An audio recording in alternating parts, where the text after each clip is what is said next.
Isang 18-year-old na babae ang panibagong prosecutor ng Tulare County District Attorney's Office sa bansang California nang formal na itong manumpa matapos may pasang bar exams noong nakarang taon.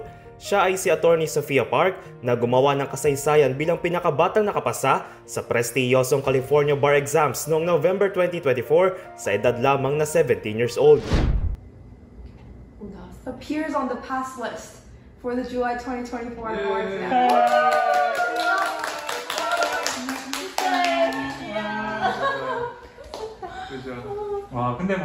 Bukod dito, sinundan niya lang naman ang yapak ng kanyang kuya na si Peter Park na siyang dati pinakabatang nakapasa sa bar exam noong 2023. Nagsimula mag-aral ng abogasya si Sophia sa edad na 13 years old noong 2020 habang pinagsasabay ang kanyang junior high school sa Oxford Academy. Taong 2022 ay gumraduate ito ng high school matapos makapasa sa California High School Proficiency Exam o CHSPE. At nang nakaraang taon ay nagtapos ito sa Northwestern California University School of Law matapos may pasa rin ang College Level Proficiency Exam sa CLEPS. Pinapayagan sa kanilang estado na maka-enroll sa isang law school ang isang mag-aaral kung makapasa sila sa CLEPS na siya rin ginawa ng kanyang kuya na si Peter.